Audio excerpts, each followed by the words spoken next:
Today, after a devastating hurricane, my government still don't have a plan. I remember Hurricane Floyd so clearly 20 years ago. The same mistakes are being made.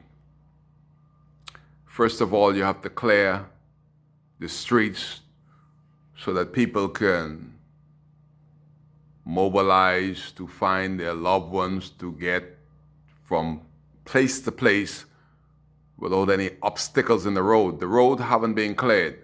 You have to clear the roads. How are you going to get around if you don't clear not the side of the roads, but the roads itself? That's an easy task that haven't been done. I am home, can't get any water. I'm at the airport, the waters are stuck to the ceiling. I was so hurt to see that the Americans and the pilots from Freeport and Nassau, every time they came to evacuate, they were bringing water and supply. And the runway was filled with supplies. The airport was full with water. And we don't have no water to drink 3 miles from the international airport. There is no organization. I know people want to come in to help, but if you fly in there, you're stuck at the airport. There's no transportation. Every vehicle, 90% of the vehicle is total. So you're at the airport. If you bring in supplies, your supply would not go to the people that it's supposed to go to because it's unorganized. So you bring supplies there and it would stay at the airport and rotten. There has to be somebody on the ground that knows the people. I did a hurricane assessment on the 31st of August, the last day, the day before the hurricane came in. And I walk along the shoreline of Abaco and pointing out what would not be there. And I said, this is what it looks like now. It will never be the same. This building I pointing out will be gone. All the docks will be gone. And I did that throughout Marshaba. And they had a hurricane preparedness meeting with my member of parliament, Darren Henfield, and they excluded myself and one of the brains of the hurricane, Silbert Mills. And I just want to congratulate Silbert Mills. Bishop Silbert Mills, I salute you.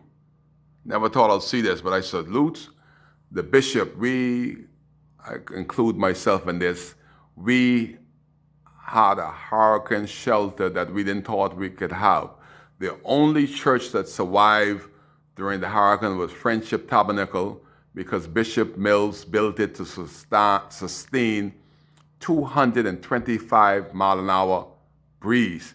And only thing was in that building was something blew into it and put a hole to the side of the building. Other than that, we didn't feel any wind. At the second half blew through, we didn't feel a breeze. But back to the hurricane preparedness meeting. I saw Darren Henfield on the side of Maxine Duncombe, the administrator, that don't know water from wind. Then you got the dumbest police in the history of this country, the dumbest police, dumber than Lil Cash. Mortimer. These are the people that Darren picked to let Abaco know when we have an elected government, a local government official there. He excluded all of us, even myself, from Dundastan that never left Dundastan. He left for 35 years. I was born in Dundastan. I was through every hurricane for 57 years. Never, ever surrendered, never run. Stayed there with my people to help my people. But he's the MP. And he's going to have this big meeting. He's going to exclude persons that were there all through their lives. Now it's your task, Mr. MP, to get it right. You can't get it right because you don't know who to go to, where to go to, who is more needed. You could bring in police much as you like, and I was so angry that all Bishop Mills asked Darren Henfield for. We had over 250 about persons inside the Hurricane Shelter in the Friendship Tabernacle, and Bishop Mills asking for 2 security to secure the place because the Haitians found out that we were the more secure place. So they're aggressive. They're gone and bringing their people, trying to sneak them in. Bishop Mills had to put his signature on the pass. He had to say either you're here at 5 o'clock or you don't come in, you're locked out. And these people were trying whatever they can to secure their people. And my hat's off to the bishop, and he got so frustrated. And Darren said he's not concerned about that. He cannot give him 2 security to secure 250 people. He was more concerned in collecting the dead. Now come on, MP. You're more concerned about search and rescue of dead people when you have 250 alive at the Friendship Tabernacle and we can get water or food from the government. That is unacceptable as my member of parliament. And I'm not going to even go through that when I asked him to secure my mother or to have my mother evacuated after you've already had 20 helicopters of Haitians that evacuated.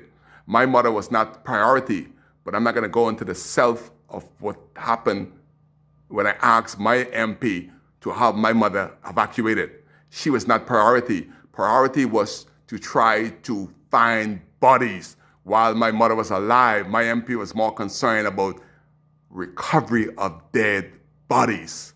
Had 250 in the Friendship Tabernacle, and he was not concerned about them. He was concerned about the recovery. We couldn't get 2 security. That is unacceptable of any government official. As we try to secure these 250 people, we are there in it all alone. Again, I salute Bishop Mills. The eye came over him, crashed his house down. And when I left Abaco, all the pastors was gone. The members were fending for themselves. The pastor house gone, the church gone. They're gone. If you don't have contact, you're in hell. So I implore anybody who's there to take a break, get out of Abaco, get your mental capacity back. I had to get this back. It's slowly coming back. It ain't coming back fast as I thought it can. All I want to do is sleep and take a shower, sleep and take a shower. I never thought that a shower would feel so good. And I have to get back in Abaco, but the first thing I got to do is to try to have my international friends to buy me a vehicle, send some money so that we could get a place in Nassau for months to secure that, because Abaco is not going to be rebuilt for a long time. I don't think the electricity is going to be rebuilt for some year. And I would encourage anybody that has a generator, don't send a generator into Abaco yet. Don't send a generator into Nassau only unless you know people in Nassau that's from Abaco that gonna get these generators to help with the burning of the power, because I'm here in Nassau right now and the power been going off and on like it was during the hurricane. So if you get a generator, send it to people in Abaco that got hooked up to the places that don't have electricity in Nassau. But if you send a generator to Abaco, what are they gonna do with a generator when we don't have fuel? You need fuel, not air, to run generator. If you could figure out how to get an air generator, send them into Abaco. The first order is to secure the road to make it passable. The second thing is to get a vehicle that can mobilize goods to these people. If you bring the goods on the airport, it stays there, just like I saw when I was there. If you bring it on the dock, it stays there.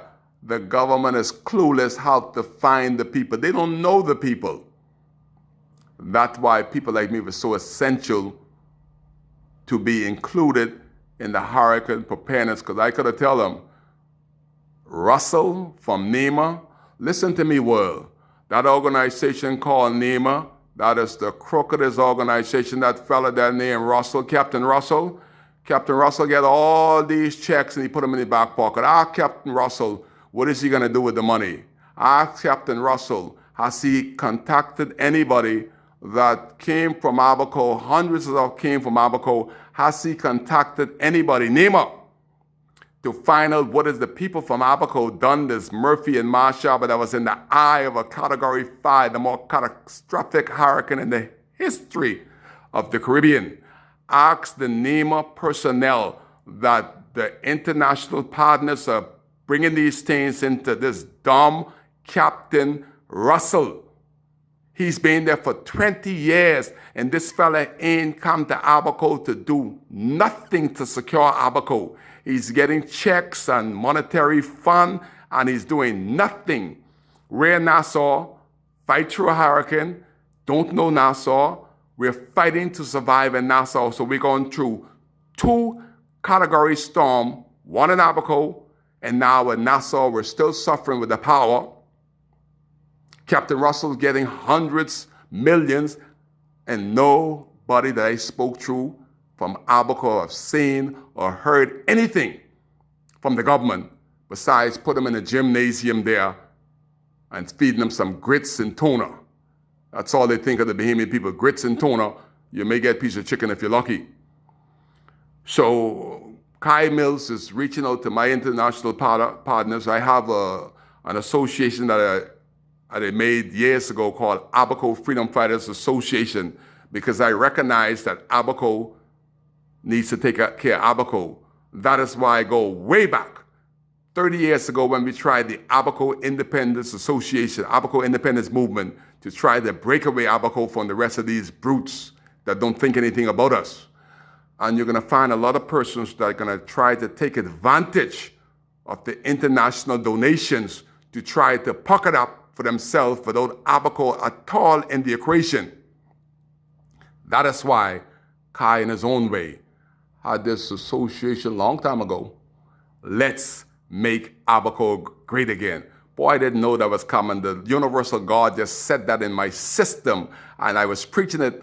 Let's make Abaco great again. And the tourists were saying, Kai, Abaco is great already. I said, but Kai want to make it the best little destination.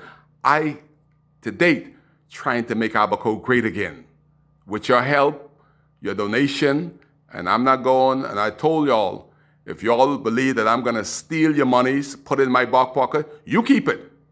Because most of you guys that I'm trying to reach out, I've known 20 years. And if you think I'm a thief, I'm going to use this situation to pocket and empower myself, you keep your money. You need it more than Kai Mills. If you believe in Kai Mills, and you believe in Kai trying to make Abaco great again, and if you believe in Kai Mills, Abaco Freedom Fighters Association, you send money to where I send money, and I will make sure that the money and the donation go directly, not through the government red tape, but to the people that need it most. Kai cares. That's why you're here on WCAY, live in a living color. After Category 5 blew through my hair, I'm still alive. Kai cares. That's why I'm here.